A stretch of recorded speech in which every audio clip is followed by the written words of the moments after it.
بسم الله الرحمن الرحيم الحمد لله رب العالمين والصلاة والسلام على أشرف الأنبياء والمرسلين نبينا وإمامنا محمد وعلى آله وصحبه أجمعين أما بعد حياكم الله أيها الأحبة. Ravi de vous retrouver aujourd'hui le dimanche 7 du mois de l'Hijja de l'année 1444 de l'Hégire, correspondant au 25 juin 2023. Nous nous retrouvons par la grâce d'Allah subhanahu wa ta'ala afin de poursuivre ensemble notre étude de cet épître très bénéfique de l'imam Muhammad ibn Abdul Wahhab, qu'Allah lui fasse miséricorde, l'imam revivificateur de la religion de l'islam dans la deuxième moitié du XIIe siècle.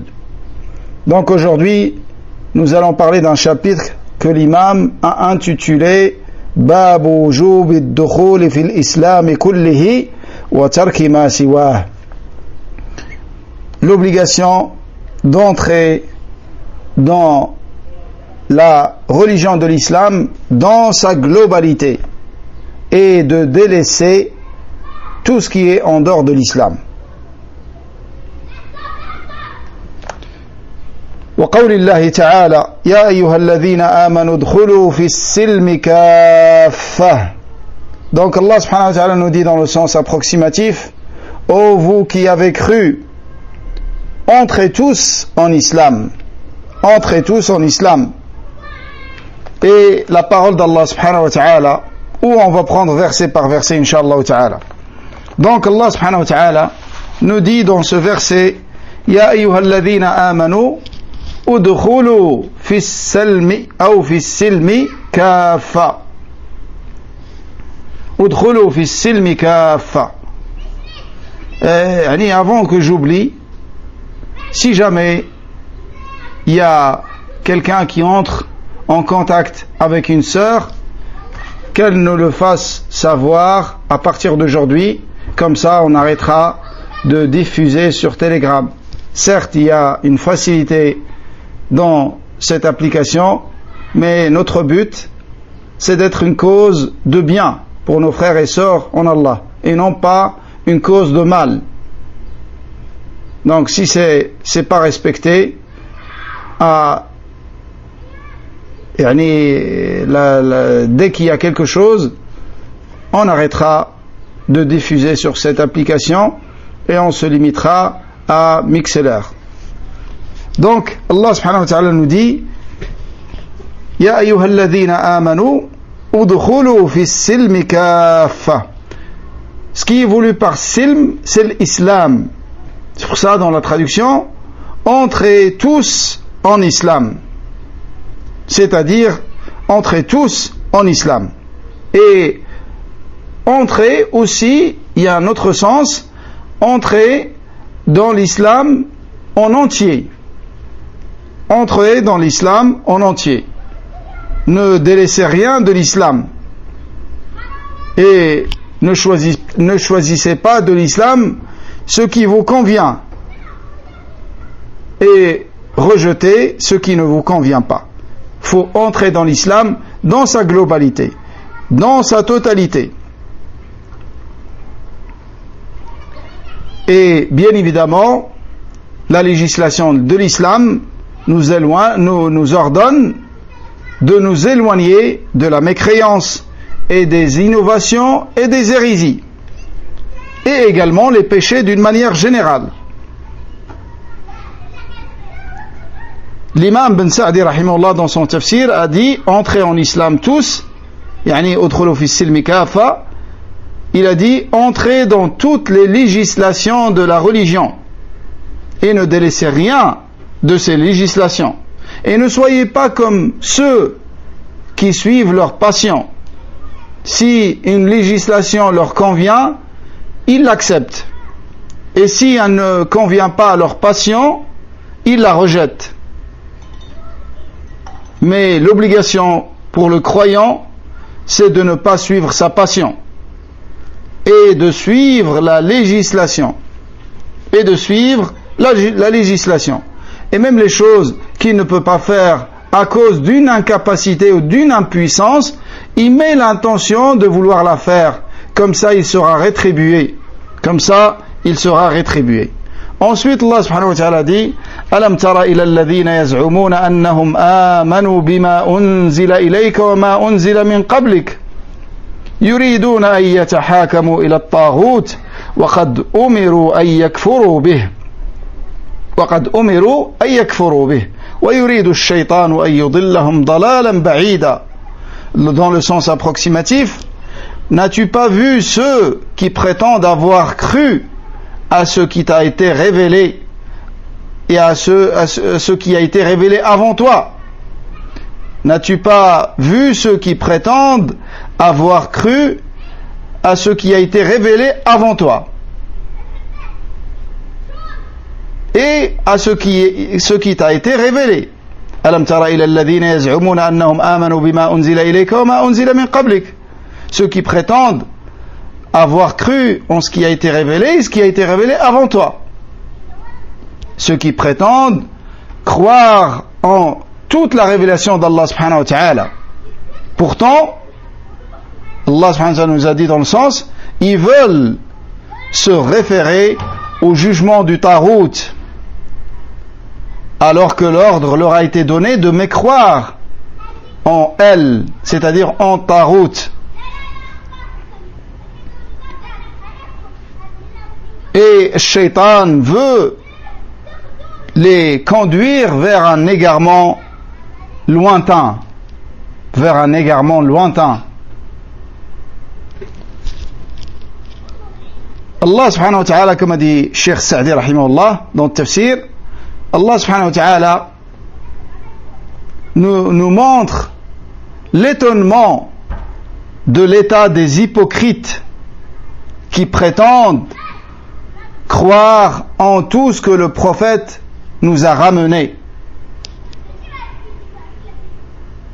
ce qui lui a été révélé à lui et ce qui a été révélé avant lui et qui a été approuvé dans notre législation.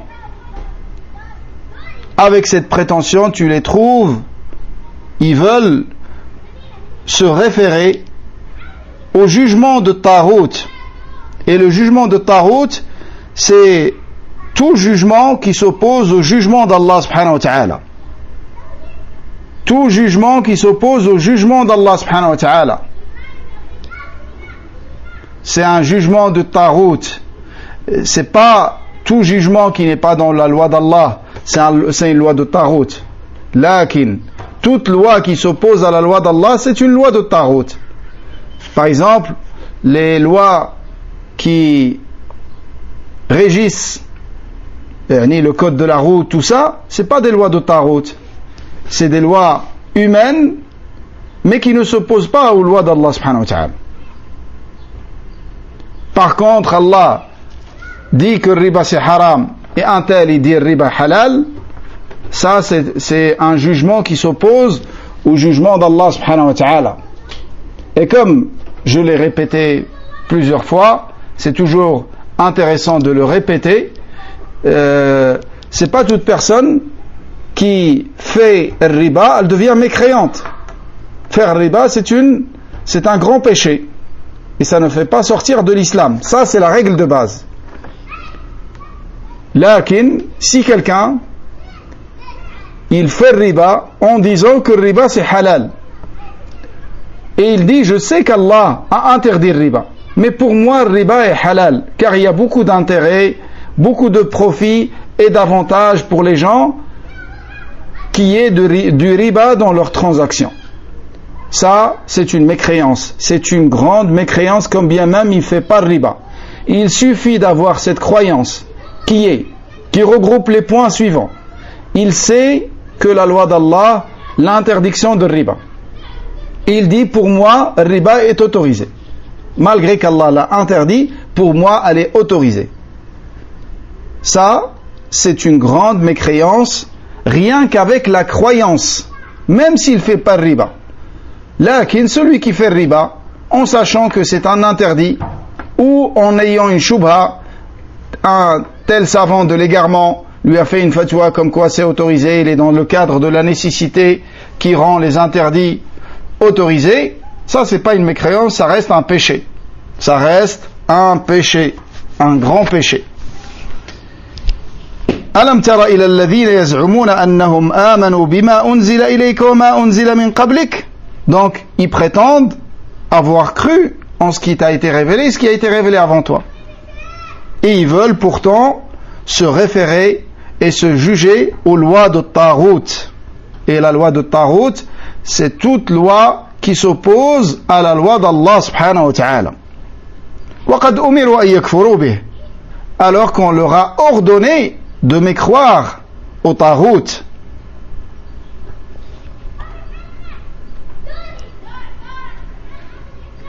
Donc ce sont des menteurs. Ce sont des menteurs. S'ils croyaient réellement en Allah, ils n'auraient pas choisi de se juger aux lois de Tarout. Ils auraient accepté de se référer, de se juger aux lois d'Allah subhanahu wa ta'ala. وَيُرِيدُ الشَّيْطَانُ أَن يُضِلَّهُمْ ضَلَالًا بَعِيدًا. Et le shaitan veut les mener dans un égarement lointain qui arrive à la grande mécréance, wal-'iyadhu billah. C'est pour ça, la personne qui juge par autre loi que celle d'Allah et ne croit pas que ça c'est limité au gouverneur. Le Khawarij, ils pensent que juger par autre loi d'Allah, par autre loi que celle d'Allah, ça concerne les gouverneurs. Ça concerne toute personne qui juge. Ça te concerne toi dans ta propre personne, toi dans ta famille, toi avec ton épouse, avec tes enfants. Si tu juges par autre loi que celle d'Allah. Je te donne un exemple simple. Un père, il vient, il frappe son fils sur le visage, après avoir fait une bêtise. Ce père a jugé par autre loi que celle d'Allah. Car Allah a interdit de frapper sur le visage. Quel est le jugement de cet acte? C'est une grande mécréance, comme disent les Khawarij. Sans détailler, s'ils disent que c'est une grande mécréance, alors tu peux être sûr que tu vas trouver qu'ils sont sortis de l'islam. Mais ça, c'est un égarement. Et c'est une mauvaise compréhension. Mais la bonne compréhension de Al-Sunnah wal-Jama'a, ils disent que la personne qui juge par autre loi que celle d'Allah, que ce soit un gouverneur, que ce soit un juge, que ce soit un magistrat, que ce soit un notaire, un avocat, un père de famille, un musulman, d'une manière générale, ça a 4 catégories. Nous trouvons 4 catégories de jugement par autre loi que celle d'Allah. 3 catégories qui représentent une grande mécréance. C'est celui qui juge par autre loi que celle d'Allah, tout en connaissant la loi d'Allah. Il dit que sa loi est meilleure que la loi d'Allah. Ça, il n'y a pas de doute que c'est une grande mécréance. Le deuxième, il dit non, mon jugement, il n'est pas meilleur que celui d'Allah, mais il est égal à celui d'Allah. C'est une grande mécréance. Le troisième, il dit non, mon jugement n'est pas meilleur ni égal au jugement d'Allah. Mais c'est autorisé de juger avec la loi d'Allah, comme c'est autorisé de juger avec ce que j'ai donné comme jugement et comme verdict dans cette affaire. Les deux sont autorisés. Les 3 exemples font partie de la grande mécréance. Et il faut savoir que tu ne peux savoir dans quelle catégorie se trouve une personne qui est jugée par autre loi que celle d'Allah que quand elle dit clairement, voilà, pour moi c'est comme ça. Et le Khawarij, non. Ils disent, tant qu'il a jugé avec autre loi que celle d'Allah, c'est que sa loi est meilleure, forcément. Nous lui disons, non, pas tout le temps. C'est pour ça, on ne peut pas rendre un musulman mécréant avec des choses, des suppositions comme ça. Car il peut juger par autre loi que celle d'Allah et se trouver dans le 4e ou dans la 4e catégorie, qui est ceux qui jugent par autre loi que celle d'Allah en suivant la passion ou par intérêt. Ils jugent par autre loi que celle d'Allah dans une affaire pour avoir une corruption ou pour avoir un poste.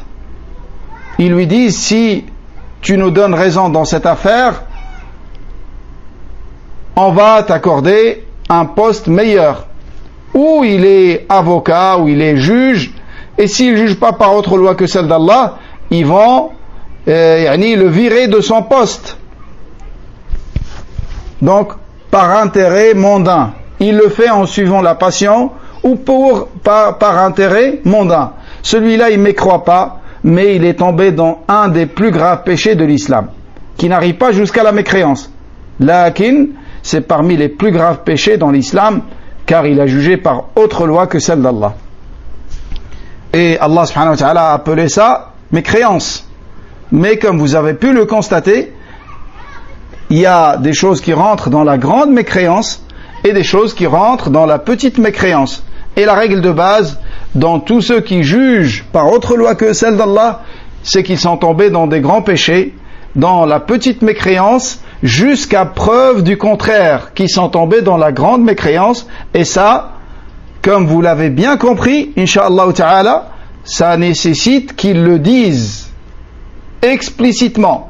J'ai jugé par autre loi que celle d'Allah, parce que la loi d'Allah n'est plus valable pour notre époque.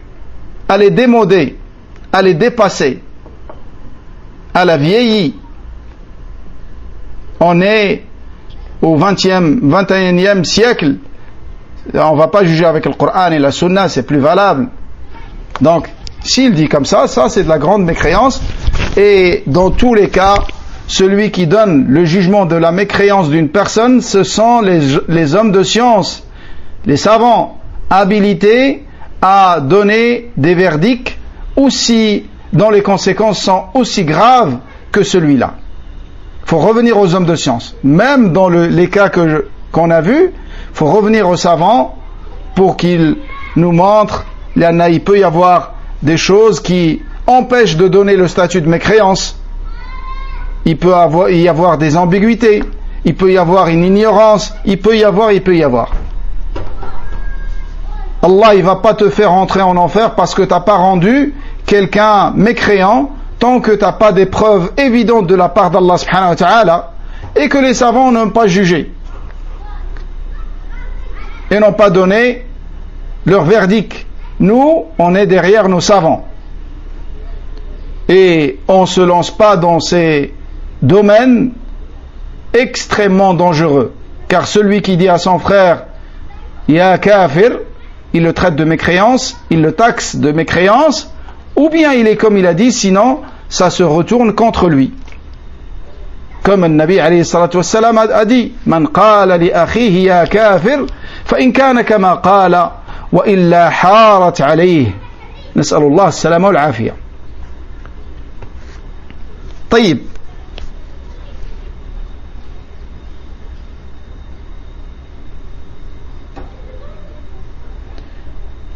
Ensuite, il a rapporté le verset dans lequel Allah subhanahu wa ta'ala dit Inna alladhina farraqu dinahum wa kanu shi'a lasta minhum fi shay'. Lasta minhum fi shay'. Dans le sens approximatif, tu n'es en rien de ceux qui divisent leur religion et qui se partagent en sectes. Tu n'es en rien de ceux qui divisent leur religion et qui se partagent en secte. Et ce verset blâme les gens de l'innovation, les gens qui suivent la passion. Allah a dit à son messager que tu es désavoué d'eux, car la religion d'Allah est unique. Comme Allah subhanahu wa ta'ala dit Inna ad-dina 'inda Allahi al-Islam. La religion, certes, auprès d'Allah, c'est l'islam. Et cette communauté, elle est une seule communauté. Comme Allah Azza wa Jalla dit également Inna hadhihi ummatukum ummatan wahidatan wa ana rabbukum fa'budun. Cette communauté, votre communauté, est une seule communauté.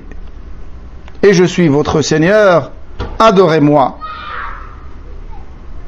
Et les muslimines, tous forment un seul parti, une seule communauté. Allah Azza wa Jalla dit Ulaika hizbullah ala inna hizballahi humul muflihun. Ceux-là sont le parti d'Allah. Et certes, le parti d'Allah sont ceux qui auront la réussite et le succès. Donc, il est interdit de se diviser en des sectes et de diviser la religion. Tous on doit être unis et former un seul groupe, le groupe de Ahl-Sunnah wal Jama'a, ceux qui suivent le livre d'Allah et la sunna authentique de son prophète alayhi salatu wassalam, avec la compréhension des pieux prédécesseurs. Et ceux qui sont blâmés pour cette division, ce sont les gens qui se sont écartés de la voie du prophète sallallahu alayhi wa sallam et qui ont inventé dans la religion des innovations et des pratiques que le prophète alayhi wa sallam ne nous a pas enseignées. Ce sont eux qui sont blâmés de cette division dans la Ummah et non pas Ahl-Sunnah wal Jama'a qui sont restés sur la même voie et sur la voie droite sur laquelle leur a laissé le prophète sallallahu alayhi wa sallam.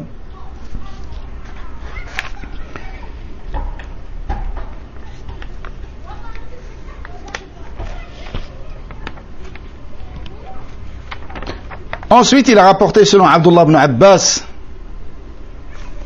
radiyallahu anhuma, il a dit par rapport à la parole d'Allah, يَوْمَ تَبْيَضُّ وُجُوهٌ وَتَسْوَدُّ وُجُوهٌ. Il a dit تَبْيَضُّ وُجُوهُ أَهْلِ السُّنَّةِ وَالِائْتِلَافِ وَتَسْوَدُّ وُجُوهُ أَهْلِ الْبِدَعِ وَالِاخْتِلَافِ. Allahu Akbar. Ce athar rapporté d'Ibn Abbas radiyallahu anhuma, dans lequel il a dit en commentant ce verset, dans lequel Allah subhanahu wa ta'ala nous dit dans le sens approximatif, le jour où rayonneront des visages, où des visages rayonneront et d'autres s'assombriront, des visages qui vont rayonner et des visages qui vont s'assombrir. Il a dit rayonneront les visages des gens de la sunna et de l'union et s'assombriront les visages des gens de l'innovation et de la division. Allahu Akbar. Donc les gens de la sunna, on les a appelés les gens de la sunna, Ahlul Athar, ceux qui suivent la trace, As-Salafiyya, et ainsi de suite, toutes ces appellations pour le groupe sauvé, le groupe assisté, ceux qui seront toujours comme a été le prophète sallallahu alayhi wa sallam, ainsi que ses nobles compagnons, qu'Allah les agrée tous. On les a appelés les gens de la sunna parce qu'ils s'accrochent à la sunna, et non pas ceux qui disent nous on suit le Coran seulement. Sunna on ne sait pas, est-ce que c'est authentique, est-ce que c'est pas authentique, mais le Coran on est tous d'accord que c'est authentique, donc on suit uniquement le Coran. Ça c'est des gens qui veulent suivre leur passion tout simplement, car sunna elle détaille les choses. Et le Coran, il peut y avoir des versets équivoques. Donc eux, ils vont les interpréter comme ils veulent. Mais Sunna, elle est détaillée. Et elle est explicite. C'est pour ça, Omar radiallahu anhu, il disait, quand les gens de l'innovation débattent avec vous en mentionnant des versets du Coran, ramenez-les vers la Sunna. Car la Sunna, elle détaille ce qui est équivoque dans le Coran. Allahu Akbar. Et c'est la même méthode qui est suivie par les gens de la passion jusqu'à notre époque. Ils font douter les gens de la sunna. Car la sunna, elle est claire et elle est détaillée. Et ils ramènent des beaux slogans. Nous, on veut le Coran. Tu ne veux pas le Coran. Ennemi d'Allah, menteur. Si tu voulais le Coran, tu aurais suivi la parole d'Allah dans le Coran. وَمَا آتَاكُمُ الرَّسُولُ فَخُذُوهُ وَمَا نَهَاكُمْ عَنْهُ فَانْتَهُوا. Et tous les ordres dans le Coran, dans lesquels Allah t'ordonne d'obéir à son prophète, 30 versets et plus, comme a dit l'imam Ahmad, et tu délaisses tout ça, tous ces versets tu les délaisses, et tu prétends suivre le Coran, tu ne suis ni le Coran ni la Sunna. Celui qui suit vraiment le Coran, il va suivre la Sunna. Amma le fait qu'il y a des choses, des ahadiths faibles, des ahadiths mentis, des ahadiths authentiques, Allah subhanahu wa ta'ala a préservé sa religion. il a préservé le Coran, il a préservé la Sunna.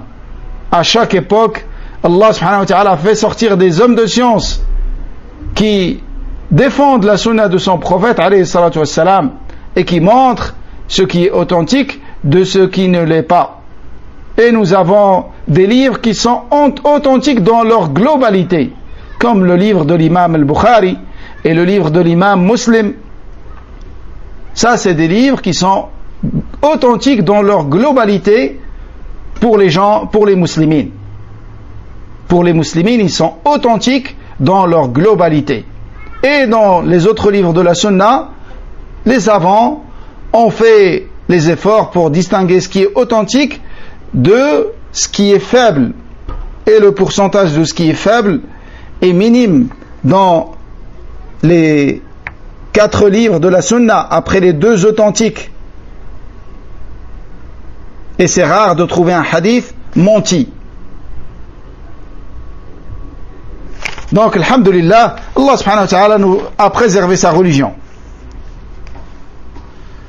et a préservé la sunna de son prophète alayhi salatu wassalam. C'est pour ça, c'est pas toléré que tu dises je suis uniquement le Coran ou je suis uniquement le kitab et sunna.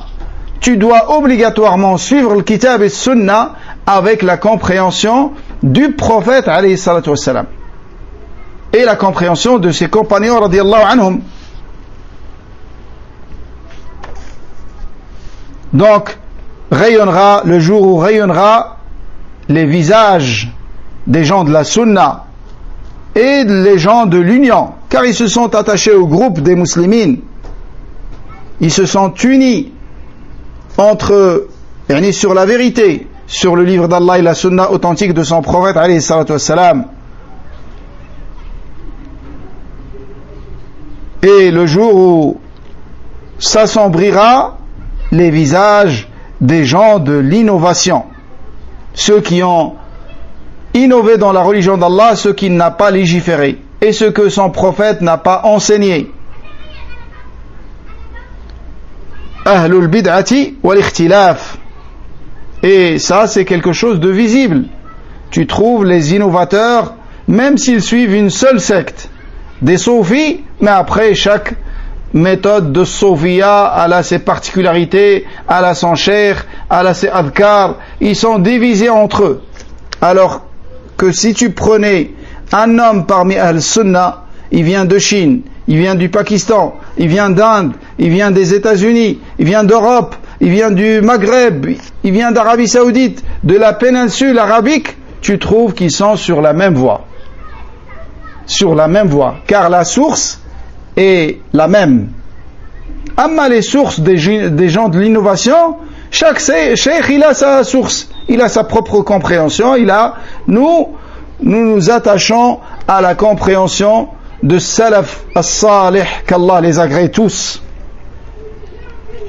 Et selon Abdullah ibn Amr radiyallahu anhuma, il a dit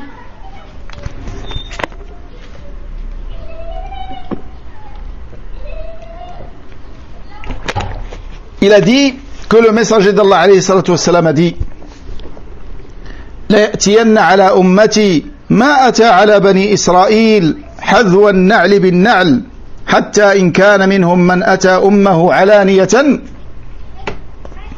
lakana fi ummati man yasna'u dhalik wal-'iyadhu billah.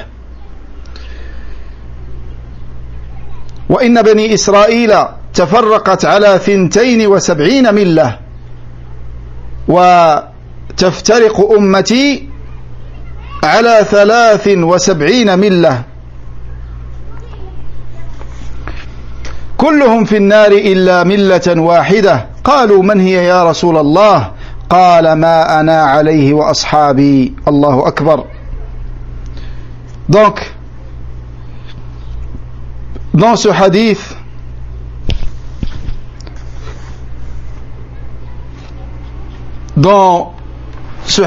rapporté par l'imam Tirmidhi et jugé Hassan par l'imam Al-Albani rahimahullah, il l'a cité également dans Silsila Sahiha, le Nabi alayhi salam nous dit que sa communauté traversera les mêmes choses qu'a connu les fils d'Israël, yani les juifs et les chrétiens. Yani un suivi minutieux, au point où si dans les communautés d'avant, il y a eu un homme qui forniquait avec sa propre mère, publiquement, il se trouvera dans cette communauté qui va les imiter, des gens qui vont les imiter, à ce point-là. Et ça, c'est pas étonnant à notre époque. Peut-être que Sahaba pouvaient s'étonner à leur époque s'ils entendaient ça. Comment ça, les musulmans vont suivre les juifs et les chrétiens, pas par pas, empan par empan, coudé par coudé, au point où si l'un d'entre eux, il fornique avec sa mère publiquement, sur la voie publique, tu trouveras dans cette communauté des musulmans des gens qui feront la même chose. Et ensuite, le Nabi a dit, et les fils d'Israël se sont divisés en 72 sectes. En 72 sectes, comme si les chrétiens c'est une secte et les juifs c'est 71 sectes. Car dans l'autre hadith, les juifs se sont divisés en 71 et les chrétiens en 72. Et les musulmans se diviseront en 73 sectes, tout en enfer, à l'exception d'une seule. Sahaba attachés à connaître le groupe sauvé, le groupe assisté, At-Ta'if al-Mansoura, At-Ta'if al-Najiya, ils sont attachés à connaître ce groupe afin de s'y attacher et de rester cramponnés à ce groupe-là. Ils ont dit lesquels au messager d'Allah? Il a dit ceux qui seront comme je suis aujourd'hui ainsi que mes compagnons. Allahu Akbar. Hadith Hassan. Et les gens de l'innovation, ils veulent rendre ce hadith faible, car c'est un hadith qui est fort pour eux et qui montre leur égarement. La communauté de l'islam se divisera en 73 sectes. C'est tous des musulmans. Attention, il n'y a pas de mécréants parmi eux. C'est tous des musulmans. Mais les 72 sectes se sont écartés de la voie du prophète alayhi salatu wassalam, du chemin qu'il nous a tracé, de la voie droite sur laquelle il a laissé ses compagnons. Mais ils sont toujours dans le cercle de l'islam. Car ceux qui sont sortis avec des innovations de mécréance, ils ne sont pas comptés dans ces sectes. Et dans ces 73 sectes, il y a un seul groupe sauvé. La vérité, elle est unique. Et les voies de l'égarement sont nombreuses. Les voies de l'égarement sont nombreuses. Donc c'est pour ça que c'est difficile d'être dans la vérité. Et si aujourd'hui tu es sur la sunna, tu es sur la salafiyya, alors remercie Allah pour cette ni'ma immense. Imagine comment Allah t'a sauvé d'autant de voies d'égarement. Il t'a permis d'être sur la voie unique de la vérité. Et ça, c'est une ni'ma immense dont tu dois être reconnaissant. Et parmi la reconnaissance, c'est avec le cœur, en réalisant l'immensité de cette ni'ma et en l'attribuant à Allah seul, non pas à ton intelligence, ou parce que tu as étudié ou tu as fait des efforts. Ça, c'est des causes. Mais c'est Allah qui guide les cœurs. Remercie Allah avec la langue, en le louant sur cette ni'ma. Et remercie Allah avec les actes. Contribue dans la propagation de cette da'wa, avec sagesse. Contribue dans la propagation de cette da'wa avec sagesse, selon tes capacités. Si tu as la science, en propageant cette science. Si tu as l'argent, en finançant des projets, des livres et des distributions de livres de Ahl-Sunnah wal Jama'a, et ainsi de suite. Chacun selon sa capacité. Mais ça fait partie de la reconnaissance de cette ni'ma et d'appeler les gens à suivre la sunna. Et si tu ne peux pas, au moins ne fais pas fuir les gens de la vérité à cause d'un mauvais comportement ou à cause d'une dureté qui n'est pas à sa place, au minimum. Ça, c'est le strict minimum. Si tu ne peux pas appeler les gens à suivre la vérité, alors ne les fais pas fuir de la vérité.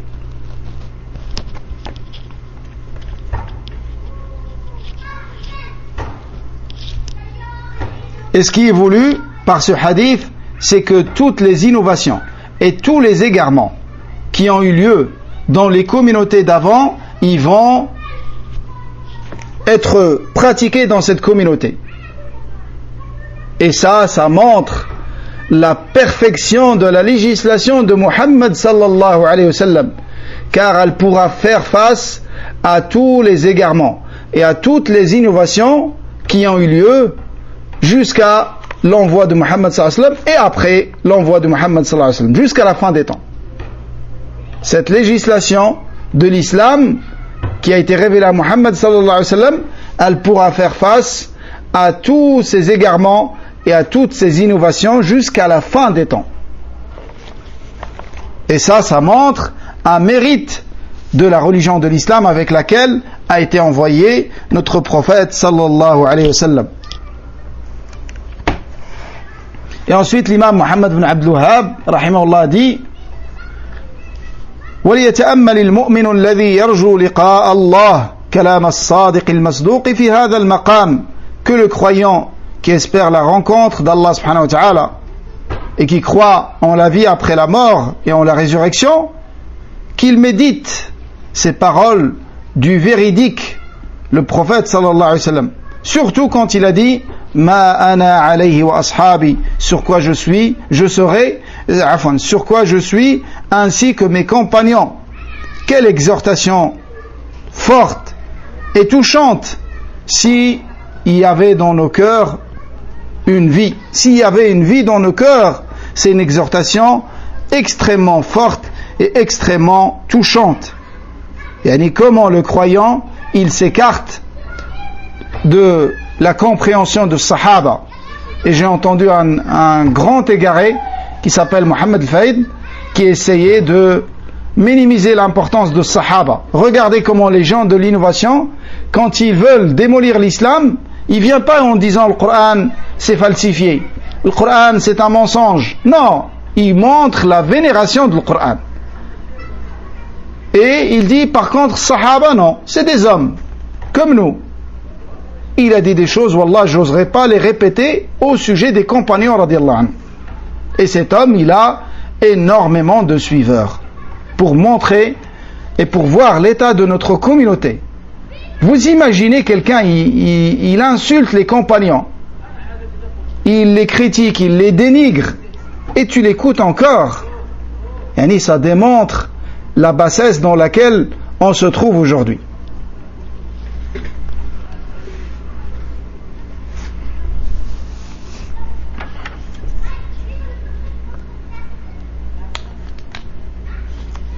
Donc il n'y a pas de sauvé qui peut être espéré pour le croyant qu'en s'accrochant à la voie du prophète alayhi salatu wassalam ainsi que ses nobles compagnons radiyallahu anhum.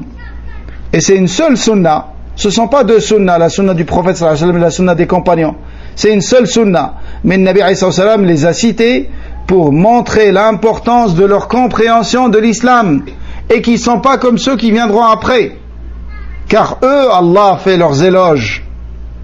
Et nous, Allah fait nos éloges tant qu'on s'accroche à leur voix et à leur compréhension. وَالَّذِينَ اتَّبَعُوهُمْ بِإِحْسَانٍ. Tant que tu t'accroches à la compréhension de Sahaba radiyallahu anhu. Mais si tu t'écartes de leur compréhension, tu t'es écarté de la vérité. Et tu t'es écarté de la sunna vers le bid'a.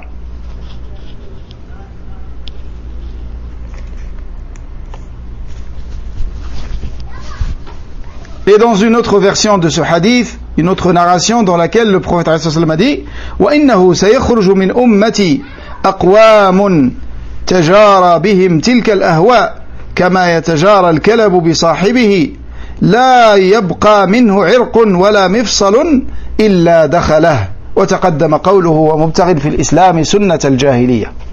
Et ensuite, Nabi alayhi salam, dans cette autre narration, il a dit, qui est rapporté par l'imam Bukhari, qui est rapporté par l'imam Ahmad dans le Musnad, et par Abu Daoud dans Sunan, et par Darimi rahimahullah, dans laquelle le prophète a dit, il sortira dans ma communauté des hommes et des gens qui vont suivre la passion, et que les passions vont couler dans leur sang et dans leurs veines de la même manière que la rage pénètre dans le corps de celui qui a été touché par cette maladie. La rage du chien, quand il mord quelqu'un, ça se propage dans tout le corps en très peu de temps. C'est pour ça que le Nabi sallallahu alayhi wa sallam, il a dit, il ne restera pas une veine ni une articulation dans laquelle, sans que cette passion l'atteint dans le corps. Et ça montre le danger de l'innovation et comment ça se propage. Wal-'iyadhu billah. Et le chien qui est touché par cette maladie, on l'appelle un chien enragé. Quand il mord quelqu'un, que sa salive arrive sur le corps de cet homme, ça pénètre dans toutes ses veines. Et on ne connaît pas jusqu'à aujourd'hui un remède pour cette maladie. Et il finit par mourir. Et c'est la même chose pour les passions. Pour l'ahwa, les innovations, les passions, elles se propagent dans la personne de cette manière, avec cette rapidité. Et en général, ils périssent dans l'innovation et dans l'égarement. Et c'est rare ceux qui se repentent parmi eux. Et c'est un autre chapitre que l'imam a fait dans cet épître. Ensuite, il a fait un autre chapitre, le chapitre suivant, Babu ma ja'a anna al-bid'ata ashaddu min al-kaba'ir. L'innovation est plus grave que les grands péchés. Naam. Un autre chapitre dans lequel l'innovation est plus grave que les grands péchés. Allah subhanahu wa ta'ala dit, Inna Allah la yaghfiru an yushraka bihi wa yaghfiru ma duna dhalika liman yasha. Allah ne pardonne pas qu'on lui donne un associé, et il pardonne ce qui est en dehors de cela à qui il veut. Donc l'imam, rahimahullah, Muhammad ibn Abdul Wahhab, a fait ce chapitre pour mettre en garde contre les innovations, et que les innovations sont plus graves que les grands péchés. Et les innovations, ce sont les adorations, les choses avec lesquelles la personne se rapproche d'Allah subhanahu wa ta'ala, et qui n'ont pas été légiférées par le prophète alayhi salatu wassalam, qui ne font pas partie de sa sunna, comme fêter l'anniversaire du prophète sallallahu alayhi wa sallam, comme lire le Coran en groupe, et ce genre d'innovation. Et la religion, elle est complète. Allah Azza wa Jalla dit, Al-yawma akmaltu lakum dinakum wa atmamtu alaykum ni'mati wa raditu lakum al-islam dina. Allah nous dit qu'il a parachevé pour nous notre religion, et qu'il a accompli sur nous ses bienfaits, et qu'il nous a agréé l'islam comme religion, c'est-à-dire comme unique religion. Alors comment nous, on peut chercher autre chose que ce que Allah nous a agréé? Et comment nous, on cherche à compléter ce que Allah a décrit comme étant complet?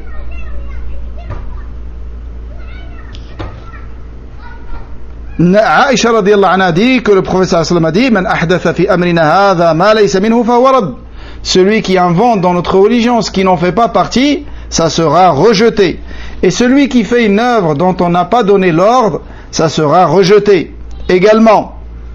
Et le bid'a est un mal, comme bien même celui qui l'a fait a une bonne intention.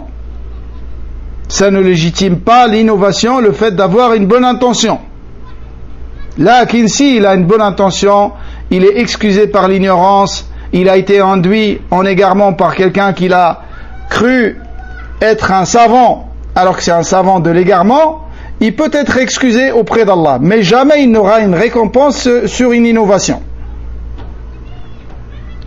Nabi alayhi sallam dit kullu bid'atin dalala. Toute innovation est un égarement.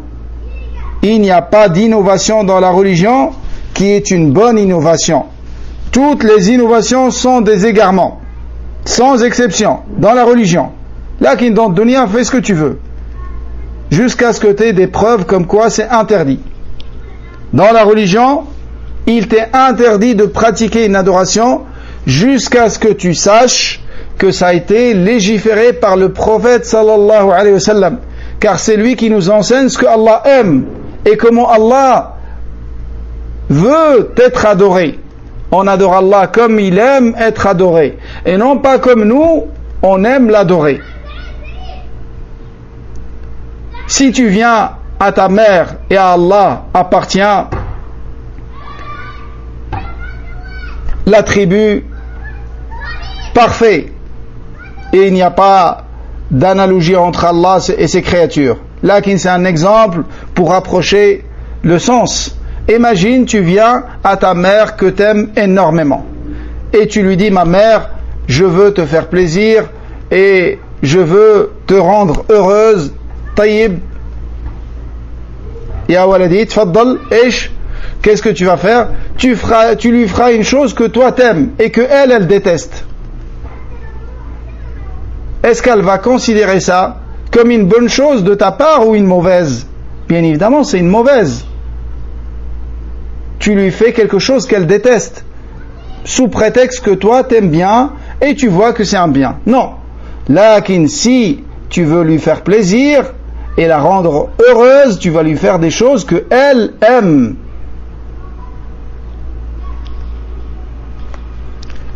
باب ما جاء أن البدعة أشد من الكبائر.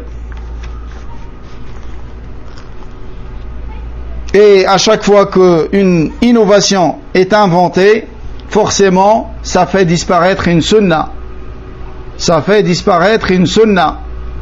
Quelqu'un peut dire quand on fête l'anniversaire du prophète sallallahu alayhi wa sallam, quelle est la sunna qui disparaît? Qui peut me répondre à cette question?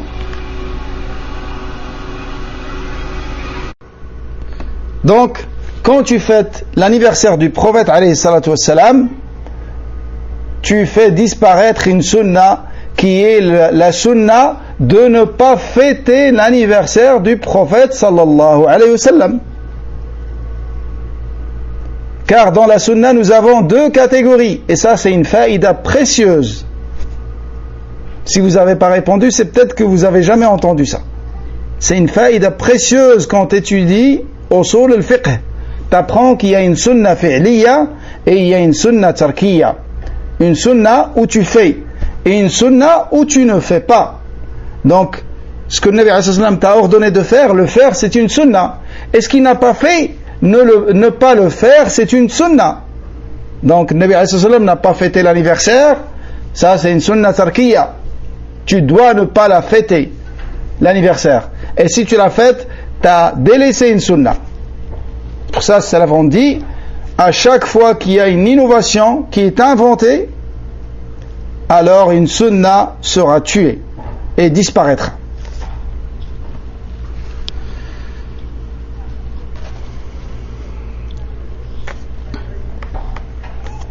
Et les péchés, comme vous savez, chers frères et sœurs en Allah subhanahu wa ta'ala, comme vous savez, nous avons dans la classification des péchés, en commençant par le péché le plus grave, c'est Ash-Shirk al-Akbar, l'associationnisme majeur. Ensuite, Ash-Shirk al-Asghar, l'associationnisme mineur. Ensuite, l'innovation. Et ensuite, le grand péché. Et ensuite, le petit péché. Et l'innovation, il faut savoir qu'elle est plus proche de l'associationnisme que des grands péchés. Elle se trouve entre les deux. Mais elle est plus proche de l'associationnisme. Pourquoi? Parce que dans l'innovation, il y a la législation. Tu as légiféré avec Allah. Et le législateur, c'est uniquement Allah subhanahu wa ta'ala. Contrairement au grand péché, quelqu'un qui boit l'alcool, il ne croit pas que c'est une adoration ou c'est une législation. Il sait que c'est interdit et que c'est haram et qu'il commet un péché et il espère le repentir. C'est pour ça le pécheur, il se repent même s'il reste dans son péché 60 ans. Et ça, c'est des choses qui existent et même très répandues. Contrairement à l'innovateur, quelqu'un qui passe de longues années dans l'innovation, c'est rare qu'il se repente. Pour ça, tu trouves celui qui est avec Tablir, il reste avec Tablir jusqu'à mourir. Surtout s'il a voyagé au Pakistan et il a fait leur parcours, il a fait le pacte d'allégeance à leur shuyukh. Là, en général, il meurt sur cette bid'a. Wal'iyadhu billah.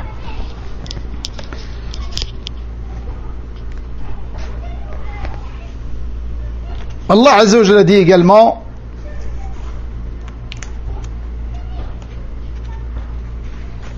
l'innovateur, le bid'a est plus grave que l'innovation de plusieurs points de vue. Le premier, c'est que l'innovation est une législation dans la religion de ce que Allah n'a pas légiféré. Également, l'innovateur, il voit qu'il est sur la vérité et que ce qu'il fait est un bien. C'est pour ça que quand tu l'appelles à se repentir, il te dit: je me repens de quoi? Je lis le Coran et tu me dis de me repentir. On ne te dit pas de te repentir de lire le Coran, c'est parmi les meilleures des adorations. Tu ne peux pas te rapprocher d'Allah avec meilleure chose que de lire sa parole quand tu la comprends et tu la mets en pratique. Là, on te dit de te repentir de cette façon de lire le Coran en groupe, qui est une innovation. Amma lire le Coran, c'est parmi les plus grandes adorations dans l'islam. Mais si tu vas voir quelqu'un qui est dans un péché, tu lui dis repens-toi, il dit qu'Allah nous guide. C'est vrai, tu as raison, barakallahu fik. En général, c'est comme ça. L'innovateur, il ment sur Allah et il légifère ce que Allah n'a pas légiféré. L'innovateur, il ment sur Allah car il attribue à la législation d'Allah ce que Allah n'a pas légiféré. Et ça, c'est pas le cas de celui qui est dans le grand péché. Également, l'innovateur sera suivi par les gens dans son innovation. Et les gens vont se rapprocher d'Allah avec ce qu'il leur a inventé. Et on n'a jamais vu les gens suivre quelqu'un dans le péché. Sauf s'ils suivent, ils aiment le péché, ou hadi. Amma, c'est pas, ils le suivent dans le péché en pensant qu'ils font le bien. Lakin dans l'innovation, naam.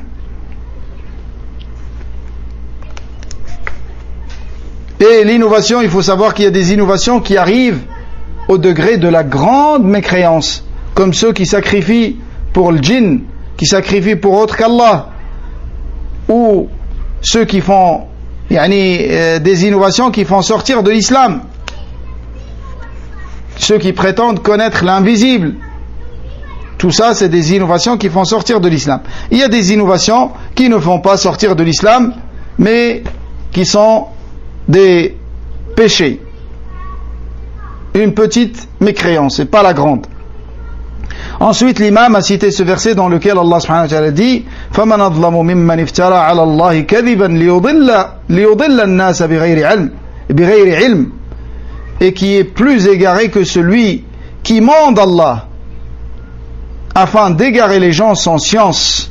Naam, car l'innovation et l'innovateur, il ment sur Allah subhanahu wa ta'ala.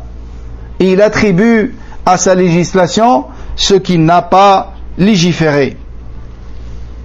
Et la parole d'Allah: لِيَحْمِلُوا أَوْزَارَهُمْ كَامِلَةً يَوْمَ الْقِيَامَةِ وَمِنْ أَوْزَارِ الَّذِينَ يُضِلُّونَهُمْ بِغَيْرِ عِلْمٍ أَلَا سَاءَ مَا يَزِرُونَ. أَلَا سَاءَ مَا يَزِرُونَ, dans le sens approximatif, لِيَحْمِلُوا أَوْزَارَهُمْ كَامِلَةً يَوْمَ الْقِيَامَةِ. Dans le sens approximatif de ce verset, Allah subhanahu wa ta'ala nous dit pour qu'ils portent le jour de la résurrection tous les fardeaux de leurs propres œuvres et certains fardeaux de ceux qu'ils dévoient sans aucun savoir, sans science. Quel abominable fardeau que le leur.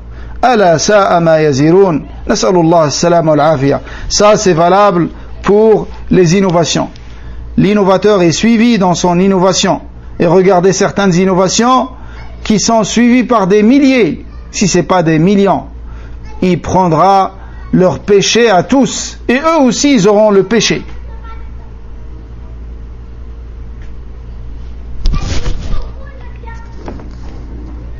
Car celui qui indique aux gens un bien, il aura la même récompense que eux, sans que ça diminue de leur récompense.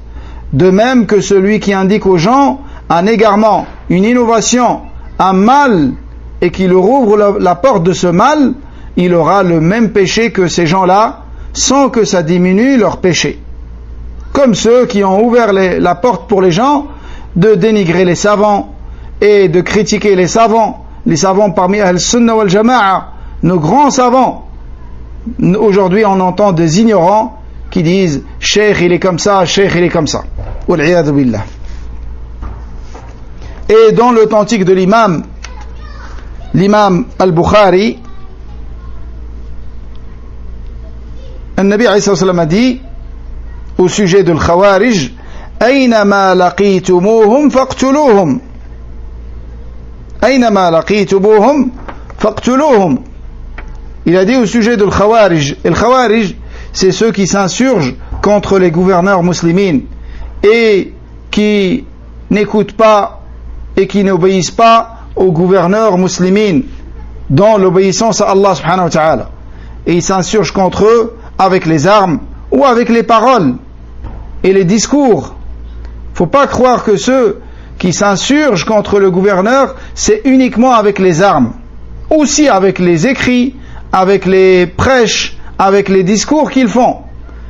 Car le premier khariji dans cette communauté, c'est un homme qui s'appelle Hurqus dhul Khuwaysira, qui s'est insurgé contre l'imam de la guidée, le messager d'Allah subhanahu wa ta'ala, notre prophète bien-aimé. Il lui a dit i'dil fa innaka lam ta'dil. Il lui a dit sois juste car tu n'as pas été juste. Ça, c'est la première de cette rebelle contre les gouverneurs qui a eu lieu par cet homme qui s'appelle Hurqus dhul Khuwaysira, duquel sont sortis al-Khawarij. Donc celui qui s'insurge avec les discours, avec les khotab, avec les cours, où il appelle les gens à s'insurger contre leur gouverneur. Il remplit leur cœur avec la haine contre leur gouverneur.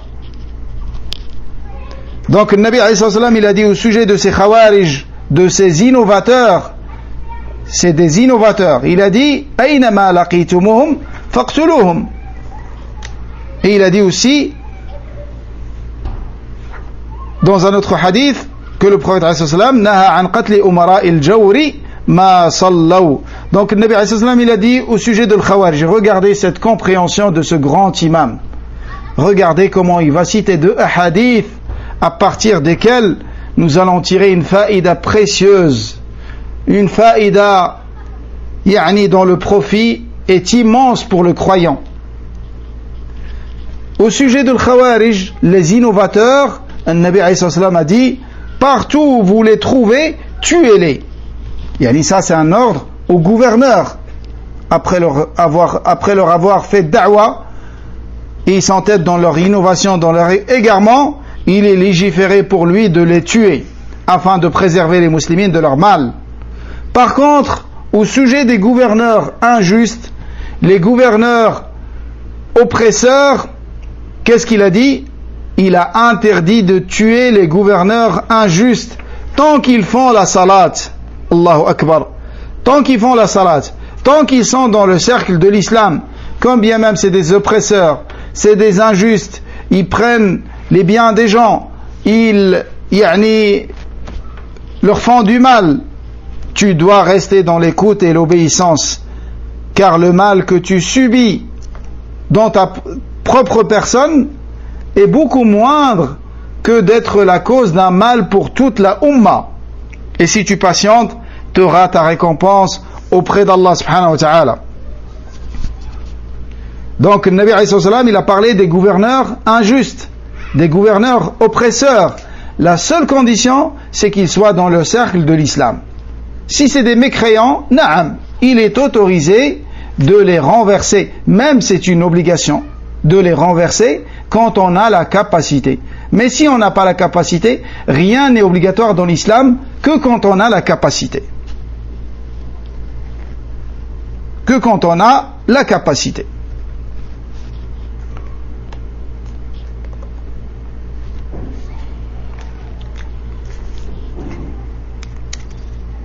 Et il a été rapporté de Jarir ibn Abdillah radiyallahu anhu أن رجلا تصدق بصدقة ثم تتابع الناس فقال رسول الله صلى الله عليه وسلم من سن في الإسلام سنة حسنة فله أجرها وأجر من عمل بها من بعده من غير أن ينقص من أجورهم شيء ومن سن في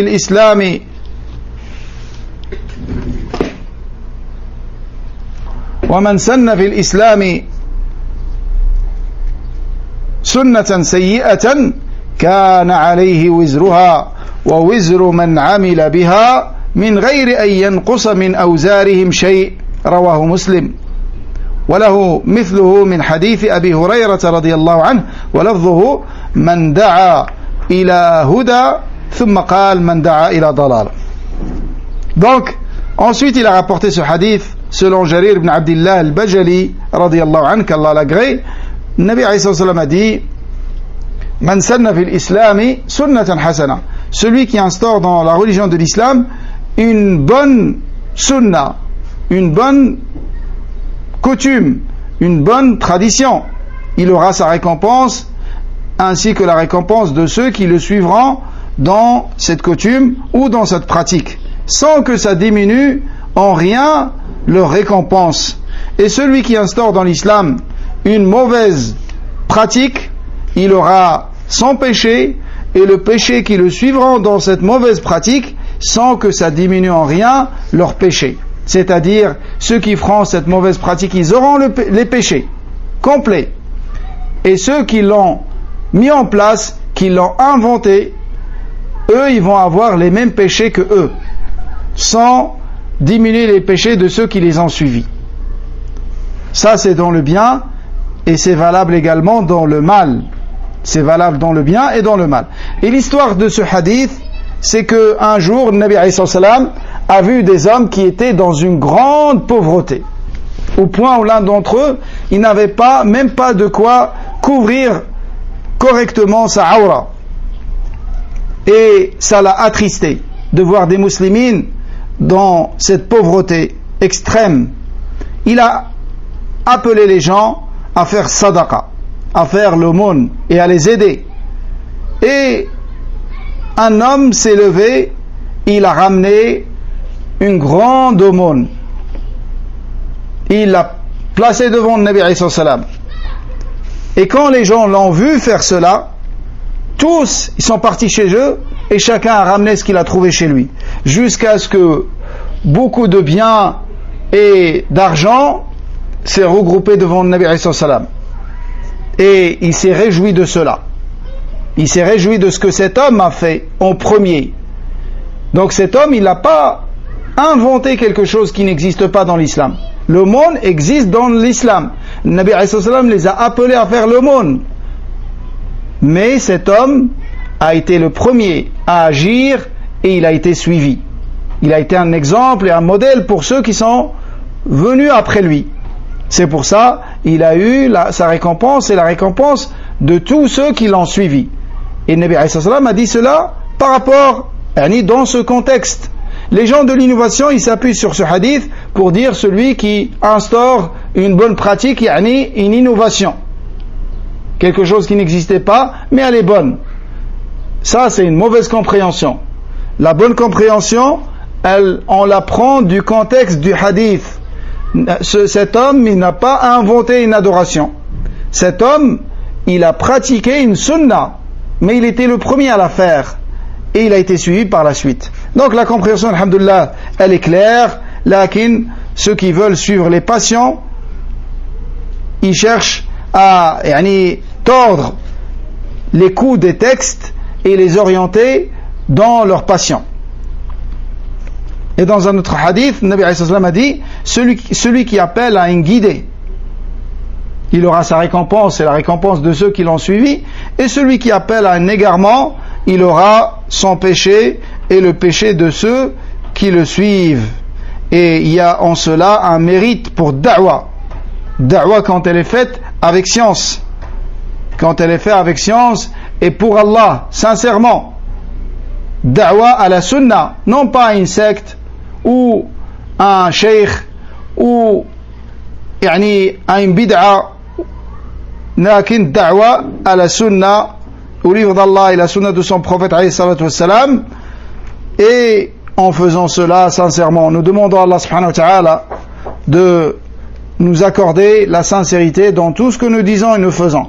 Il y a également une mise en garde contre les da'was dans lesquels on appelle à l'égarement et aux innovations, comme ceux qui appellent à vénérer les mausolées et les tombes et à invoquer les morts et à sacrifier pour autre qu'Allah subhanahu wa ta'ala. Ça, leur péché est très grave, car ils prendront le péché de ce qu'ils ont innové et le péché de ceux qui les suivront dans cette innovation jusqu'à la fin des temps. Wal-'iyadhu billah. Voilà pour aujourd'hui. Nous allons nous tenir à cela et on continuera demain, Inch'Allah ta'ala. Je demande à Allah subhanahu wa ta'ala de nous accorder à tous la sincérité et la véracité et la conformité à la sunna et l'attachement au tawhid jusqu'à rencontrer Allah subhanahu wa ta'ala. Wallahu ta'ala a'la wa a'lam. سبحانك اللهم وبحمدك نشهد أن لا إله إلا أنت نستغفرك ونتوب إليك بارك الله فيكم وجزاكم الله خيرا والسلام عليكم ورحمة الله وبركاته.